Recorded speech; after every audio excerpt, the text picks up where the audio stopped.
I think that the Hirak basically has been very successful. It's a kind of slow fuse revolutionary movement. It's winning by stealth. What it has demonstrated in the last year is that first it's forced the military to assume power nakedly, at least until the elections last year. And so the king is naked. The military have had to get involved, taking decisions, removing heads of companies, getting involved in all kinds of economic affairs about which they know nothing. Meanwhile, the military is losing prestige by the endless flow of corruption and dirt coming out in the Algerian newspapers about the senior high command. The Hirak has refused to fall into the traps of provocation. It has remained non-violent. And I think its contribution to the idea of non-violent protest, not just in Algeria, but in the Arab world, is extremely important, because in a region which has seen so much blood in the last 10, 20, 30, 40 years, the Hirak is non-violent. It absolutely refuses violence. Today we have a major problem, is however many people voted for President Tebboune, whether it's 10, 20, 40%, there is no legitimacy.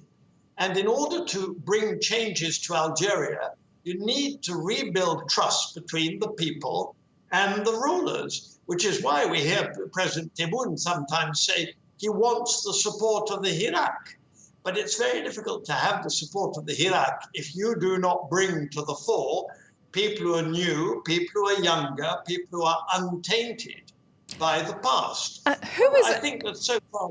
I was just going to say, Francis, but who is actually leading this movement? Because when it did first start to appear a year ago, there was a great deal of sort of confusion as to who actually is the leader, who are the leaders, and who the military could sit down and talk to. Well, with all due respect, I don't think the leadership of the Hirak is the key point. The Hirak has shown an enormous diversity of opinion and people.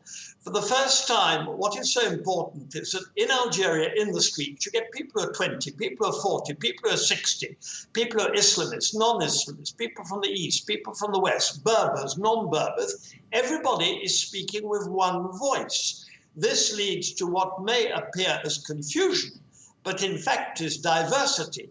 And in a country which has imposed a single ruling party and one way of thinking for decades, this is a major achievement. Algeria is diverse. Now, the question of the leadership, I don't think for the moment is the problem, because whoever comes out in front, and some people have come out and spoken, either they end up in prison, or they risk being bought out by the powers that be.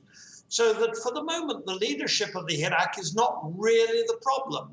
What is the problem, I would say, is more that the Hirak has got to accept, and I think many people in it do, that it cannot take over from the government, from the establishment. But the establishment, be it the military, be it security, or be it the senior civil services, got to understand that if it does not make serious proposals of reform, then it will get nowhere and it will never benefit from the trust of the people. Without the trust of Algerian people, you cannot move forward. So we're in midstream, which is maybe awkward in terms of analysis, because one like to say, you know, this is going to happen tomorrow, this is not going to happen tomorrow. But who would have said Francis Gilles, I'm terribly sorry, we're going to have to leave it there because we're running out of time. Thank you so much.